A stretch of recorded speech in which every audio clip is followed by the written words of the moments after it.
बच्चों, आज हम आपके सामने जो टॉपिक लेके आए हैं वो है प्रदत्तों का विश्लेषण, एनालिसिस ऑफ डाटा। ये यूजीसी नेट शिक्षा शास्त्र के अंतर्गत आता है। तो हम क्वेश्चन स्टार्ट करते हैं। प्रदत्तों के विश्लेषण के प्रमुख कार्य क्या है? तो प्रदत्तों को अर्थपूर्ण बनाना, शून्य परिकल्पना का परीक्षण करना, सार्थक परिणाम प्राप्त करना। जिसे हमने पहले भी आपको एक चैप्टर में बता चुके हैं। प्रदत्त होते हैं डाटा, है ना। ऊपर भी लिखा हुआ है प्रदत्तों का विश्लेषण यानी एनालिसिस ऑफ डाटा। तो प्रदत्त होते हैं डाटा, जो कलेक्शन, जो सूचना, जो अंक, जो तथ्य हम इकट्ठे करते हैं। ठीक है ना। प्रदत्तों के विश्लेषण के प्रमुख कार्य क्या है? प्रदत्तों को अर्थपूर्ण बनाना, यानी कि जो हमें सूचना, सत्य सूचना प्राप्त हुई है, जो सत्य डाटा प्राप्त हुए हैं, एकदम सही आंकड़े हमें मिले हैं, तो वो क्या करते हैं, हमारा मदद करते हैं हमारे अनुसंधान में कि हमने सही सूचना को प्राप्त कर लिया है। शून्य परिकल्पना का परीक्षण करना, क्योंकि हम एक परिकल्पना बनाते हैं। आपको अनुसंधान में बताया था मैंने कि एक परिकल्पना का निर्माण किया जाता है।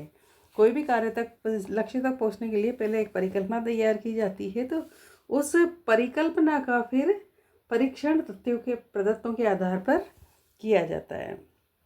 तीसरी बात इसमें लिख रही, सार्थक परिणाम प्राप्त करना। यदि हमारे तथ्य सही है, प्रदत्त सही है, हमारे डाटा सही है, तो हम एक निश्चित परिणाम तक अवश्य पहुंच जाएंगे। ठीक है। तो उपरोक्त सभी इसका आंसर आएगा। क्वेश्चन नंबर 2, प्रदत्तों के विश्लेषण हेतु निम्नलिखित सुझाव किसने दिए हैं? ठीक है, किसने दिए हैं? वो है गुडे, बार एवं स्केट ने, है ना। तो कौन से सुझाव है वो पढ़ लेते हैं। प्रदत्तों के बारे में सार्थकता सारणी के अनुसार विचार करना। बिल्कुल, यदि आंकड़े इकट्ठे होंगे तो उसकी सारणी बनाई जाएगी, है ना। फिर इस पर विचार किया जाएगा। जो दूसरी बात है वो है समस्या कथन की सतर्कता से जांच करना और असमंग प्रदत्त अभिलेखों का अध्ययन करना। ठीक है। तीसरी बात है सामान्य व्यक्ति की तरह समस्या पर विचार करना। चौथी बात जो है विभिन्न साधारण सांख्यिकी विश्लेषण का प्रदत्तों पर प्रयोग करना। ठीक है। ये चारों बातें, जो ये सुझाव किसने दिए थे? गुडे, बार एवं स्केट्स ने। क्वेश्चन नंबर 3, शैक्षिक अनुसंधान में किस प्रकार के सांख्यिकीय प्रदत्तों का प्रयोग होता है? तो विवरणात्मक सांख्यिकी विश्लेषण और निकरणात्मक सांख्यिकी विश्लेषण, है ना। तो दोनों ही प्रकार के इसमें होते हैं। क्वेश्चन नंबर 4, प्रदत्तों के सांख्यिक विश्लेषण के क्या कार्य है? तो परिणामों की व्याख्या करना और प्रदत्तों का प्रस्तुतिकरण करना।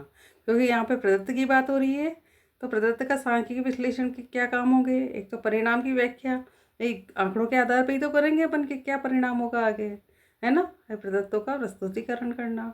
तो ये सांख्यिकी विश्लेषण इसके कार्य हैं, है ना। तो दोनों आंसर आएगा। क्वेश्चन नंबर 5, परिणामों की व्याख्या के लिए कौन से परीक्षण प्रयोग किए जाते हैं? तो प्राचलिक और अप्राचलिक दोनों ही इसमें प्रयोग किए जाते हैं।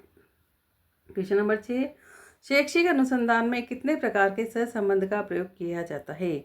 तो सहसंबंध, अनुपात, आंशिक सहसंबंध, बहुचरी सहसंबंध, तीनों ही प्रकार के इसमें सहसंबंध का प्रयोग किया जाता है।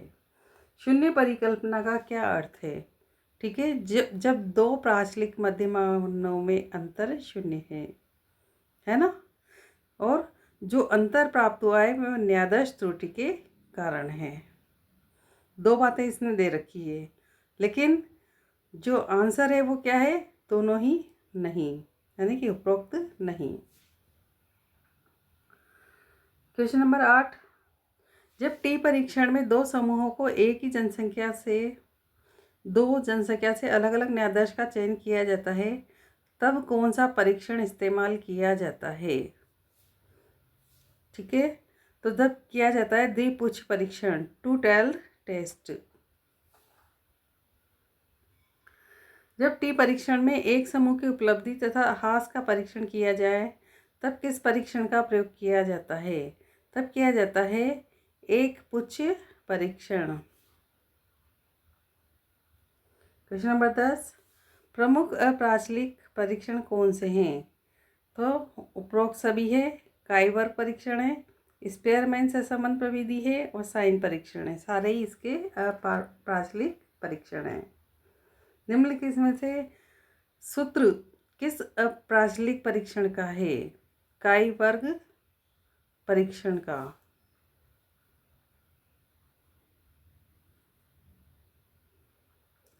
निम्नलिखित सूत्र किस अप्राचलिक परीक्षण का है? तो ये स्पेयरमैन सहसंबंध गुणांक का। क्वेश्चन नंबर 13, निम्न सूत्र किस अप्राचलिक परीक्षण का है? तो यह साइन परीक्षण का। Z is equal to O minus NP upon वर्ग NP ब्रैकेट में IP का स्क्वायर माइनस 2 ब्रैकेट क्लोज। ठीक है।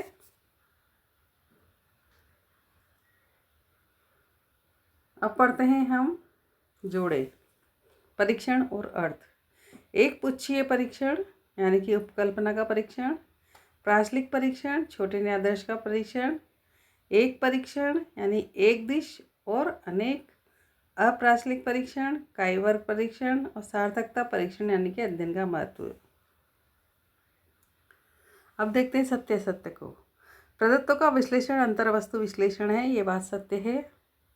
अंतर्वस्तु विश्लेषण का अनुसंधान में कोई महत्व नहीं है, ये बात असत्य है। अंतर्वस्तु विश्लेषण आत्मगत व्याख्या है, ये बात सत्य है। अंतर्गत विश्लेषण वस्तुगत और व्यवस्थित होता है, ये बात भी सत्य है। अंतर्वस्तु विश्लेषण मात्रात्मक नहीं होता, ये बात असत्य है। अंतर्वस्तु विश्लेषण अत्यंत आसान है, ये बात असत्य है। अंतर्वस्तु विश्लेषण में विश्वसनीयता की कोई समस्या नहीं है, ये बात भी असत्य है। अंतर्वस्तु विश्लेषण में सामान्यीकरण की समस्या है, ये बात सत्य है। अंतर्वस्तु विश्लेषण में वर्गीकरण आवश्यक है, ये बात सत्य है। सांख्यिकी वर्णनात्मक अथवा अनुमानिक हो सकती है, ये बात भी सत्य है। एक पुच्छीय और द्विपुच्छीय परीक्षण भावों का मापन करते हैं, ये बात भी सत्य है। एक परीक्षण एकादिश और अनिवा हो सकते हैं, ये बात भी सत्य है।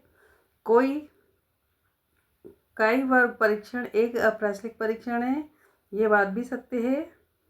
सहसंबंध गुणांक आंशिक अथवा बहुवचन संबंध हो सकता है, ये बात भी सत्य है। क्वेश्चन नंबर 15, मानक विचलन सबसे अधिक महत्वपूर्ण विचलन है, ये बात भी सत्य है। प्रदत्तों के विश्लेषण का लक्ष्य अर्थपूर्ण परिणाम प्राप्त करना है, ये बात भी सत्य है। शैक्षिक अनुसंधान में वर्णनात्मक अथवा अनुमानिक सांख्यिकी विश्लेषण होता है, ये बात भी सत्य है। परिणामों की व्याख्या के लिए पारमितीय और अपरामितीय दोनों प्रकार के परीक्षणों का प्रयोग किया जाता है, ये बात भी सत्य है। शैक्षिक अनुसंधान में आंशिक और बहुसंबंध गुणांक का प्रयोग होता है, ये बात भी सत्य है।